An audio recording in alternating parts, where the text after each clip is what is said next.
voy a presentar un estudio que se hizo para evaluar el impacto del programa piloto de promoción del ahorro entre familias beneficiarias de puntos.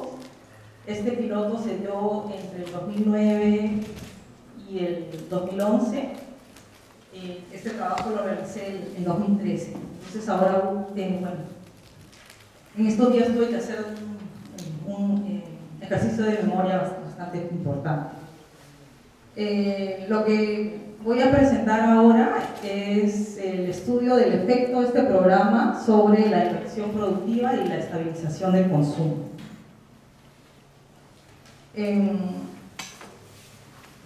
Bueno, el programa piloto de promoción del ahorro, en un estudio anterior, muestra que tuvo un efecto en el ahorro de los hogares, y este ahorro se espera que genere mayores niveles de inversión cuando se trata de inversiones no divisibles, como la compra de animales mayores, y también se espera que este ahorro permita distribuir mejor la liquidez en el tiempo, de manera que cuando llegue la estación del año en la que no hay muchos ingresos, se pueda tener un nivel de consumo aceptable, ¿no? Y también de manera que cuando llegue el momento de la siembra y de la compra de insumos, se cuente con el dinero suficiente para hacer estas compras, ¿no? Entonces, este rol del ahorro en distribuir la liquidez a lo largo del tiempo puede tener un impacto en un consumo más estable y también en la inversión productiva a través de la compra de insumos. En el estudio previo, que fue realizado por Chris Boyd y por mí también, se encontró que este programa de piloto de promoción del ahorro, que es un programa de educación financiera, que ya detallaré en un rato, tuvo impactos sobre el ahorro formal y el ahorro en efectivo en casa. El impacto sobre el ahorro en efectivo fue de un monto promedio de 20 soles, y el impacto sobre el ahorro en la cuenta fue bastante más bajo. Ahora, lo que nosotros hicimos para poder medir el impacto sobre el ahorro fue mirar el nivel de ahorro en la línea de base 2010 y en la línea de salida 2012. No pudimos ver qué había pasado con el ahorro entre el 2010 y el 2012. Era posible que este ahorro ya haya sido gastado, ya haya sido invertido. Quisimos ver esto, preguntamos por el monto máximo que había ahorrado el hogar, pero no se entendió la pregunta, ¿no? Entonces lo que tenemos es el monto ahorrado en el 2010, el monto ahorrado en el 2012, y esa razón podría explicar por qué encontramos efectos tan bajos, ¿no?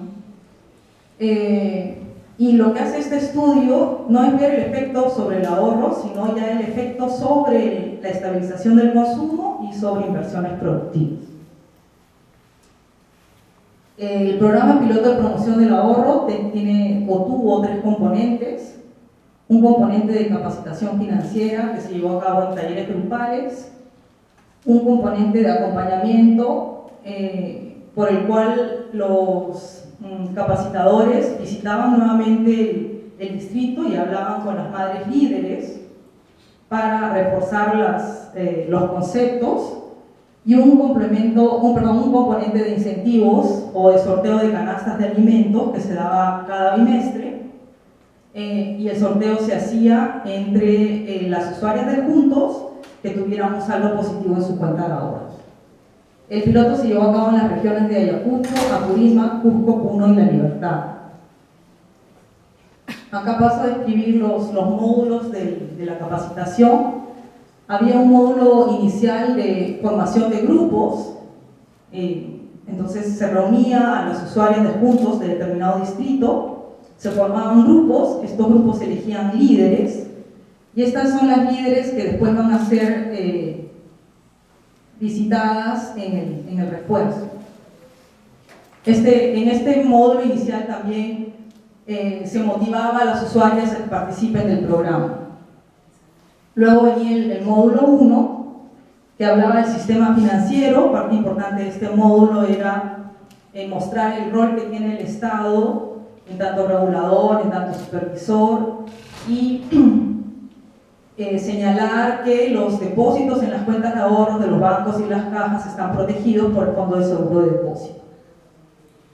Luego el siguiente módulo, perdón, el módulo 2, llamado los servicios financieros, hablaba primero de la importancia del ahorro, señala que el ahorro sirve para afrontar emergencias, también para invertir en negocios. Se habla también de la ventaja del ahorro financiero.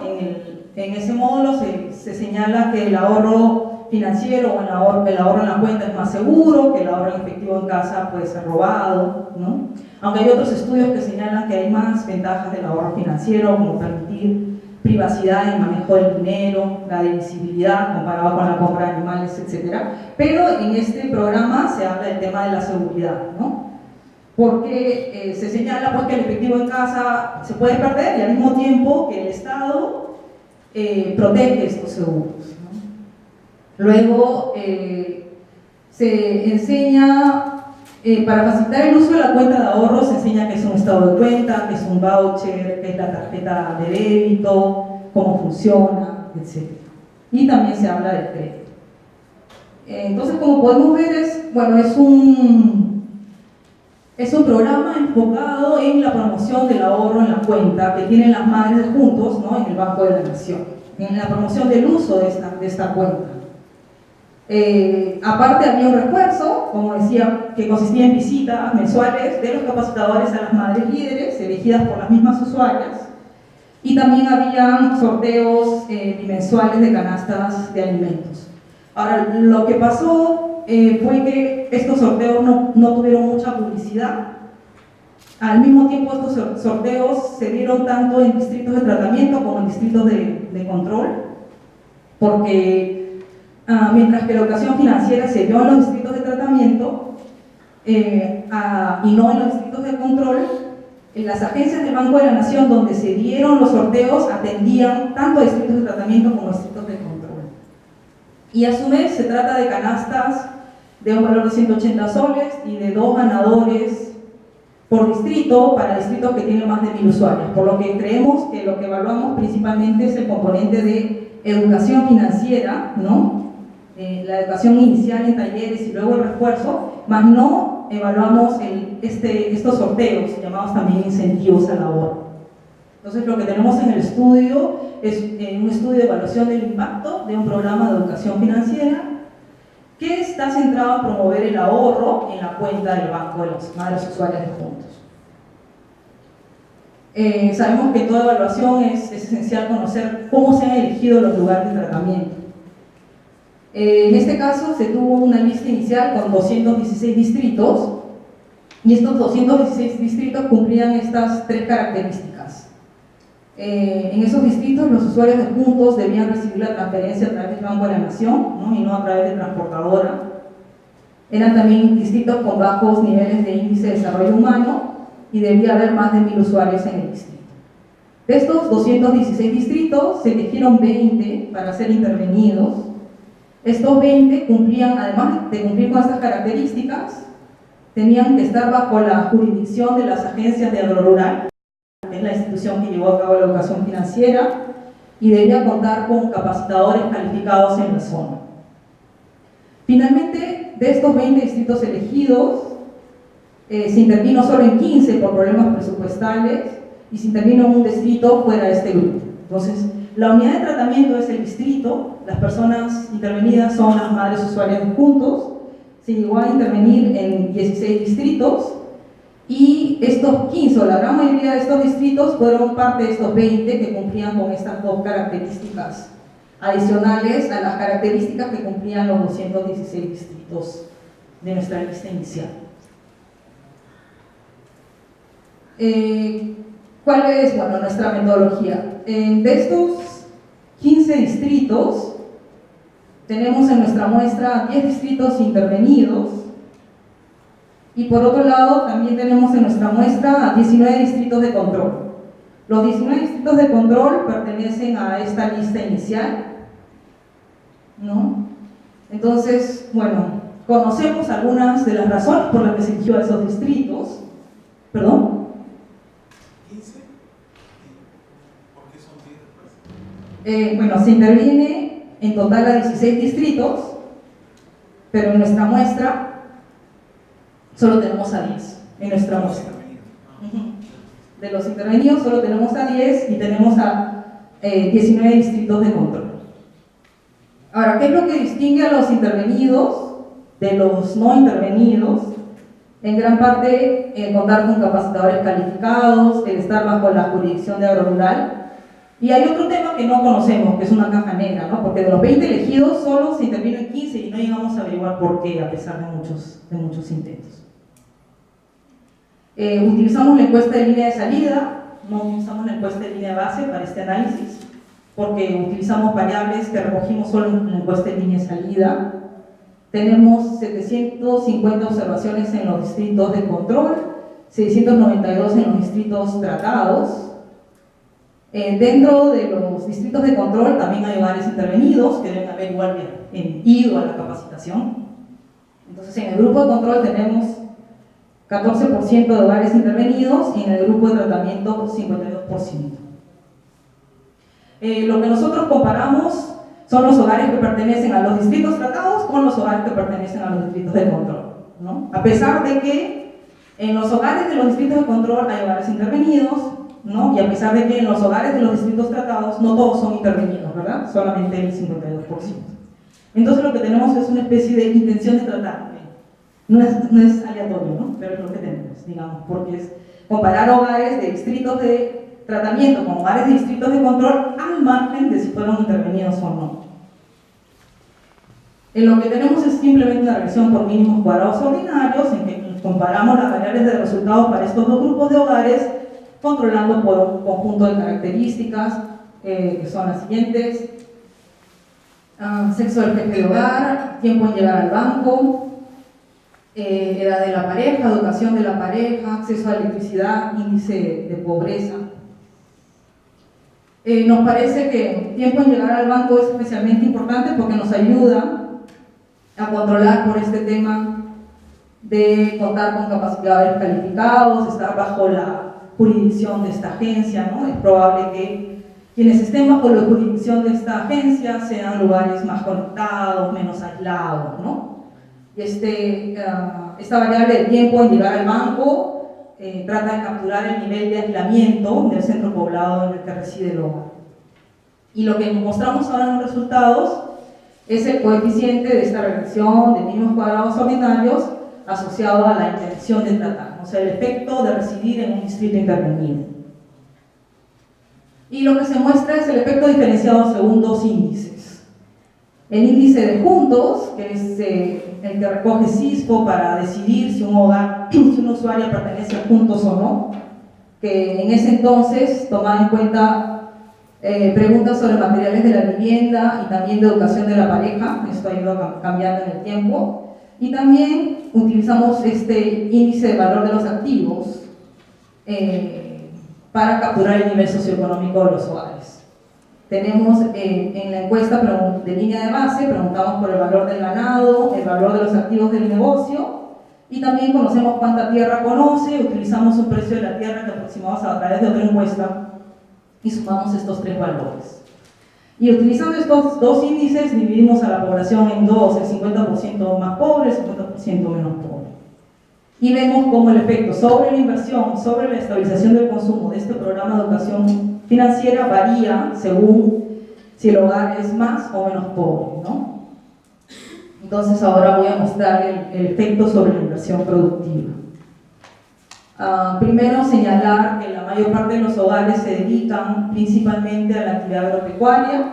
En línea de base, el 93% de los hogares se dedican a la actividad agrícola, el 85% a la crianza de animales y sobre el 12% de las mujeres reportaban tener un negocio. En línea de base no se preguntó si los varones tenían un negocio, pero en línea de salida sí, se encontró que solo el 4% tenía un negocio. Entonces, se trata de hogares dedicados a la actividad agropecuaria principalmente. Y acá tenemos el resultado sobre las variables de inversión, impacto de la intención de tratar sobre la inversión productiva. Tenemos nuestras variables de inversión son estas: porcentaje que usa fertilizantes, que usa otros insumos, porcentaje que compró animales mayores desde la línea de base hasta la línea de salida, porcentaje que invirtió para hacer crecer su negocio o que creó nuevos negocios. Para el 50% más pobre se encuentra un efecto positivo del programa en el porcentaje de hogares que usan fertilizantes y también el porcentaje de hogares que compra animales mayores. Y es interesante que la compra de animales mayores se da para el 50% menos pobre y la compra de fertilizantes para el 50% más pobre, lo que tiene sentido porque los animales mayores pues implican una inversión de mayor monto que la compra de insumos. Esto es utilizando el índice de juntos, y si utilizamos el índice de valor de los activos tenemos el mismo resultado.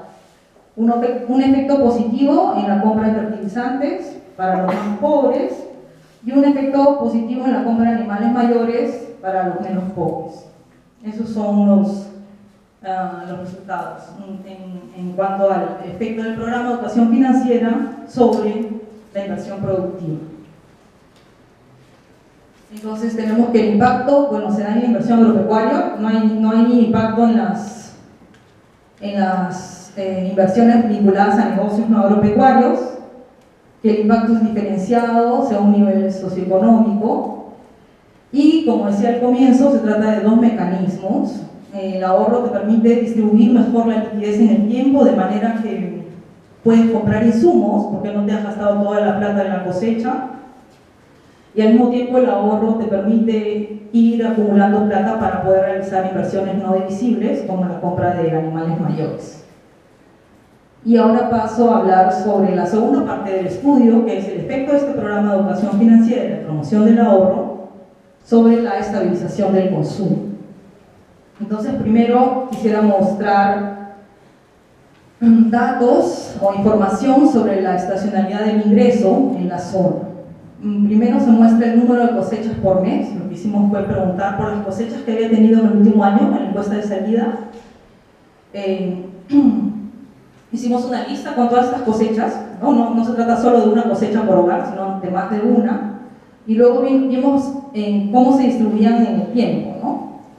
Entonces, el 37% de estas cosechas se dieron en mayo, el 30% en junio. O sea, lo que vemos es que las cosechas se concentran en mayo, junio y un poco en julio, ¿no? Pero principalmente mayo, junio. Y como es de esperar, los meses de mayor ingreso coinciden con los meses de cosecha, ¿no? La siguiente columna nos muestra porcentaje de hogares para los que este mes es uno de los de mayores ingresos, ¿no? Nosotros no preguntamos por el mes, sino por los meses, preguntamos para que nos den 3. Y lo que vemos es que, bueno, para el 32% de los hogares junio es uno de los meses de mayor ingreso, para el 30% julio es uno de los meses de mayor ingreso, y la concentración se da acá en mayo, junio, julio, un poco en agosto, coincidiendo con los meses de cosecha, mayo, junio, julio, ¿no? Algo que tiene mucho sentido. La siguiente columna nos muestra el porcentaje de los hogares para lo que este mes es uno de los de menores ingresos. ¿Cuándo es que el hogar tiene menores ingresos? Y el hogar tiene menores ingresos antes de la cosecha, ¿no? Cuando ya se le está acabando la plata de la cosecha anterior. Como la cosecha más o menos se da en mayo, junio, julio, vemos que los menores ingresos se dan en febrero, marzo, abril, ¿verdad? Más en febrero y marzo porque en abril ya empieza a aumentar también, ya empiezan a venir algunas cosechas. Pero lo principal es que es acá, justo antes de la cosecha, donde hay menos dinero, ¿no? Y por ejemplo acá en octubre, noviembre, diciembre casi no hay cosecha, ¿verdad? Aquí casi no hay cosecha, octubre, noviembre, diciembre, pero no es que falte plata, porque la cosecha ha sido hace poco, ¿no? ¿Cuánto falta plata? Cuando ya te acercas a la siguiente cosecha, cuando ya se te acaba lo que ganaste. Claro, nosotros simplemente le hemos preguntado cuál es el mes de mayores ingresos en general, ¿no? Entonces vemos cómo coincide con la cosecha. Bueno, claro, hay otras fuentes, digamos, ¿no? Hay otras fuentes de ingresos. Sí, enero, febrero, no sé, puede ser Navidad, qué sé yo. Bien, ¿no? Definitivamente no todo se explica por la estacionalidad agrícola, no sabría decir qué está pasando. El nombre de otros conceptos.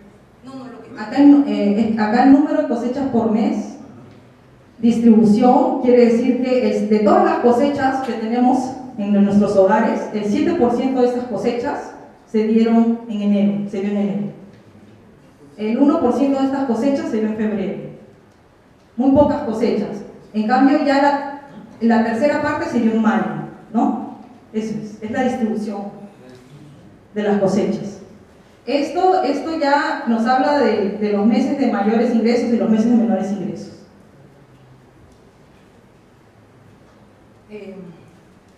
Si quieres después profundizamos.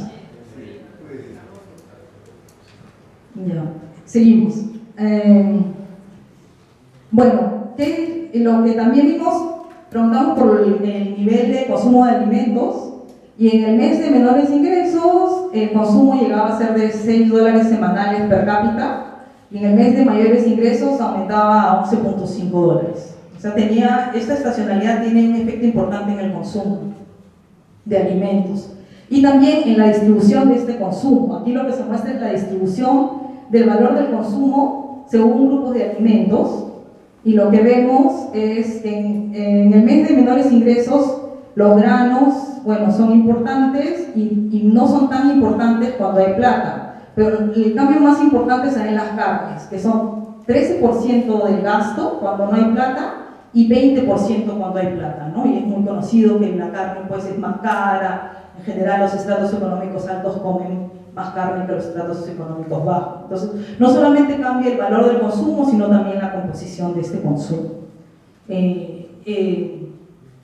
según el nivel de ingresos, ¿no? Según del mes del que se trate. Ahora pasamos a ver los resultados. Quiero ver, ya. Los resultados del programa de educación financiera sobre la estabilización del consumo. Tenemos de nuevo el impacto de la intención de tratar sobre el nivel de consumo de alimentos, y lo más importante es ver cómo cambia el consumo en el mes de menores ingresos. Nuestra hipótesis era que en el mes de menores ingresos el consumo iba a aumentar, porque ha habido un aumento del ahorro, principalmente en el ahorro en efectivo, a pesar de que era un programa de inclusión financiera. Eso hay que discutir por qué, y esperaríamos que haya una mejor distribución de la liquidez en el tiempo, y más bien tenemos que el consumo en el mes de menores ingresos cae para los más pobres, y el consumo de carne, el porcentaje que consume carne en la primera semana del mes de menores ingresos también cae, considerando el índice de puntos. Si consideramos el índice de valor de los activos, también tenemos un efecto negativo para los más pobres sobre el consumo de alimentos en la época de vacas flacas, el mes de menores ingresos, y sobre la proporción de hogares que consume carne. ¿Cuáles son las posibles explicaciones? Eso es la primera semana. Bueno, entonces no se cumple nuestra hipótesis de un consumo de alimentos más estable. Posibles explicaciones: en los materiales, en alguna de las sesiones se promovían montos fijos de ahorro, y esto podría ir en contra de una mejor distribución de la liquidez en el tiempo. Por otro lado, se ha encontrado mayores niveles de inversión en insumos, ¿no? Y esto podría ir en detrimento del nivel de consumo en el mes de menores ingresos. ¿Qué puede pasar? Digamos, llega la época de la cosecha, si ahorras más, cuando llega la época de la siembra, sabes que puedes invertir en fertilizantes sin sacrificar demasiado tu nivel de consumo en el periodo anterior a la próxima cosecha. Entonces inviertes en fertilizantes. El hogar que no ahorró tanto no puede invertir en fertilizantes, y al final ese hogar que no invierte en fertilizantes llega a tener un nivel de consumo en el mes anterior a la siguiente cosecha que es mayor, ¿no? Entonces esta inversión en insumos podría estar explicando menor nivel de consumo de los hogares del grupo de tratamiento. Conclusiones, bueno, tenemos efectos positivos del programa sobre la inversión productiva, sobre animales, sobre fertilizantes. Es un efecto diferenciado, ¿no? El efecto sobre animales se da para el grupo menos pobre y sobre fertilizantes para el grupo más pobre. Tenemos más bien un efecto negativo sobre el consumo de bienes de menores ingresos. Entonces es importante, de repente, al momento de diseñar el programa, tomar en cuenta que que hay que transmitir el mensaje de que el ahorro no debe poner en riesgo una adecuada alimentación para los miembros de la familia. Eso es todo.